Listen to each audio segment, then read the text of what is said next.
I'm from London, and I've spent the last 12 months living in an Arab country. When people mention culture shock, they automatically assume it's either negative or difficult, and that's far from the truth. I'm going to tell you the good and the more difficult challenges that I've had to face, giving you an insight on how I overcame them and how I adapted as an expat. But more importantly, I'm going to tell you how I was unintentionally offending the locals every time I spoke with them, and I had no idea I was even doing it. So let's start with the negatives, or the more challenging adaptations that I've had to make. This one really gets overlooked and is definitely one that caught me off guard. When I moved from Europe, I was very excited to get away from the grey clouds and the freezing cold weather. Now, before you say, yes, bro, we already know that Arab countries are super hot. Is this really what you're telling us? First of all, chill out. My content is not that basic. What I was actually going to say before your force rudely interrupted me was that as well as it being super, super hot, it can get pretty cold too, which ties into my next point. So last week, there was a storm that covered some parts of the UAE and Oman. I'm from the UK. I've literally been born in the rain, and I spent 95% of my life covered it. So when the rain hit here last week, it looked pretty normal to me. Nothing to be scared about. I've seen it a million times already. So I hit the bed, woke up pretty early the next morning, went outside, and somehow I found myself in Aqualand. A ton of streets were flooded, some of the sidewalks had disappeared, some of the rivers and the shores had overflooded and just flooded the streets. And some cars even got swept away in the floods. Because these countries are typically hot year-round, when the rains and storms do hit, they are really not prepared and equipped with the best systems to deal with. In the center of the cities, they are much more attentive and on top of their game because there's much more tourists there, it's more commercial, and they can't really afford to let the image down. But in the other neighborhoods that are a bit outside, it's not the greatest. It's just something that I never considered and was completely oblivious to. Now this one is one I'm still struggling with, and it's not getting any easier. All of my life, I have known Monday to Fridays is work days. When the sun starts setting, everyone goes indoors, chills out, it's just peace and quiet. Well, that's not the case here.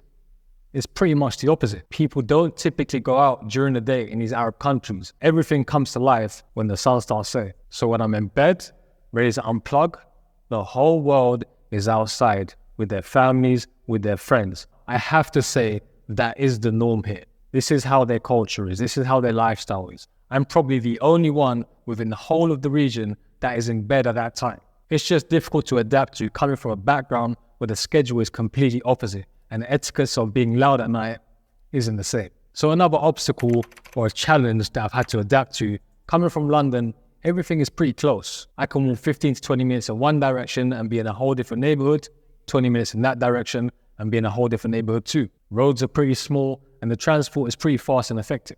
However, that is not the case here. Transport is available in the more popular cities and it's okay, but in the smaller cities and the less known cities, it's a bit scarce. So really, your only way to get about is investing in a vehicle. Now, that's not the problem and that's not the issue for me. I drive everywhere anyway. But because the areas are so spread out and far from each other, as soon as you leave your house, you've got huge roads all around you. And to get to the other side of the city, you got to join these big motorways. That means you got to go 70 to 80 miles per hour to get to your next destination. So my humble advice to you would be, get yourself a nice car because you're going to spend a long time behind that steering wheel. All right, so this one here was a big one for me. Every interaction I had for 3 months straight, I was getting triggered. At first, it was just whatever. The guy's probably just having a weird day or an off day. But the longer I was around and the more interactions I had, I figured out it's just not an off day. It's a reoccurring pattern that's happening here. Coming from Europe, customer service is number one. Thank you, sir.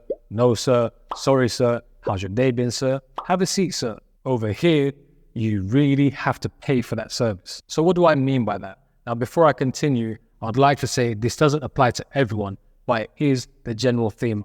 If you're buying or dealing with a business or an individual that's selling something to you that's relatively cheap, do not expect good customer service. No thank yous, no please. He could care less whether you buy or not. They are there to serve you and get you out.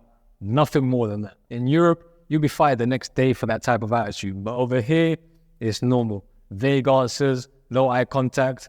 That's all you'll get. And this one thing truly gets under my skin. I've lost my cool a few times in the earlier stages when I weren't used to it. Just something about being treated in a dismissive manner don't sit well with me. I don't care if you're rich, you're poor, you're white, black, small, big. I don't care. I have somewhat got used to it now, and it's just something that you eventually stop noticing. However, when you're dealing with the more expensive products or services, then they will give you their full attention and your business is appreciated. Shop.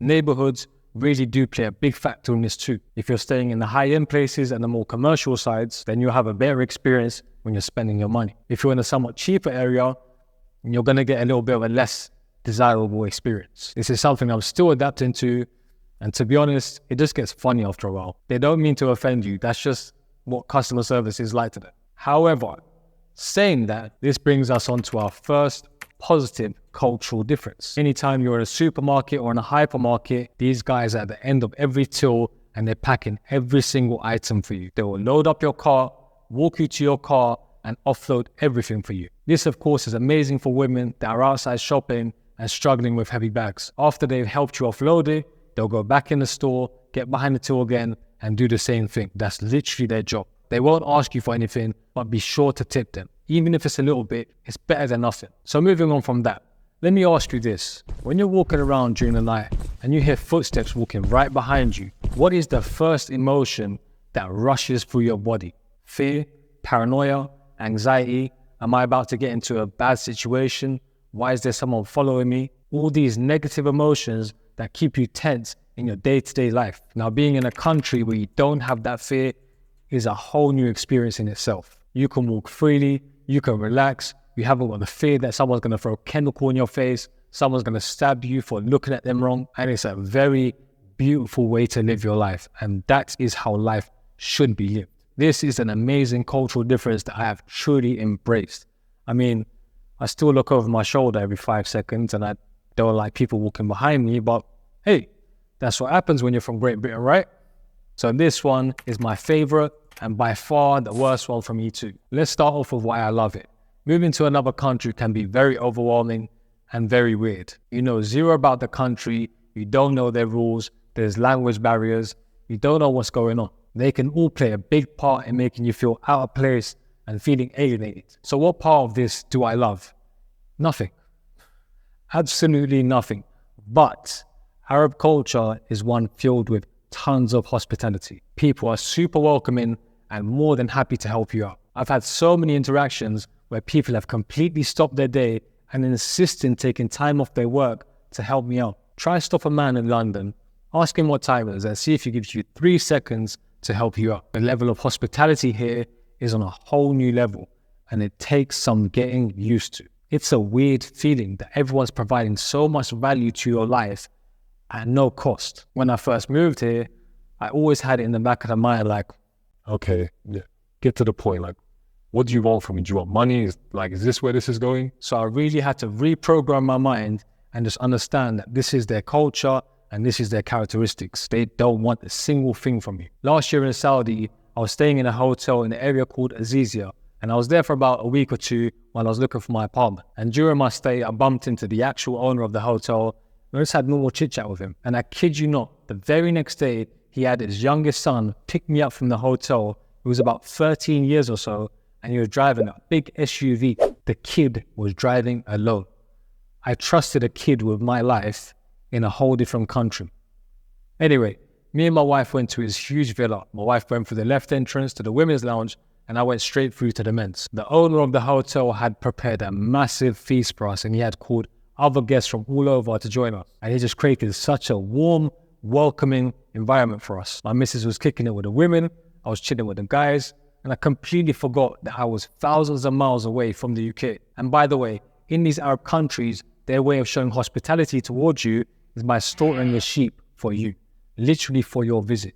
It's their way of showing hospitality towards their guests. So when you get invited, which you definitely will, if you see a huge tray of rice with some meat on there, just know the host has gone above and beyond and fully gone out of their way to host you. As I said earlier, this is one of my favorites and also one that I hated the most as well. So how can I hate something so amazing like that? Well, it just comes out to me in general. I have a really hard time accepting something and not giving something back. I don't like when people go above and beyond for me because I genuinely feel bad and I feel indebted to that person. And every inch of my brain is firing and thinking of how I can repay them. And I know for a fact they don't want nothing in return, but it just doesn't sit well with me knowing that someone has gone out of their day, spent their hard-earned money just to please me for about an hour or two. So the last most important cultural difference that I've finally somewhat learned, and this one also has its pros and cons, and you really have to read between the lines on this one, because if you say the wrong thing, you're literally insulting the person in their home country. In Europe, when someone invites you over to dinner for coffee or tea, a lot of the time they're just putting the idea out there. It's just formalities. But over here, it is not a formality. When they ask you to come over and eat with them, they are literally there and then trying to book in a day with you. It's a genuine invitation. So here's how I was unintentionally offending. Every time I was being invited with them, I was pretty dismissive of my answers. You know, European mindset, you just having a little bit of chit chat, you just being nice. What a nice man. And I'll just mumble my European generic answers back. Yeah, when we get time, yeah, we'll catch up. Inshallah, yeah, one day. So let's break down what just happened in that situation. I basically told this man, this amazing, thoughtful gentleman, to take that sheep that he was about to slaughter for me and go and shove it right in his oven. It can be very offensive if you don't formally reply to his genuine invitation, which is kind of a con in its own way. You always feel kind of guilty and feel like you have to socialize. Especially being an introvert like myself, I like to have 364 days without any human interaction. But it is a good problem to have. It just means you're surrounded by some beautiful people that would love to make you feel welcome, to make you feel like you're at home. So why did I choose to go through all of this in the first place? A new country, a new culture, new rules, throwing the West in the bin and starting my life all over again. So watch this video next, where we take a deeper look into why leaving the West is the best decision a Muslim can make.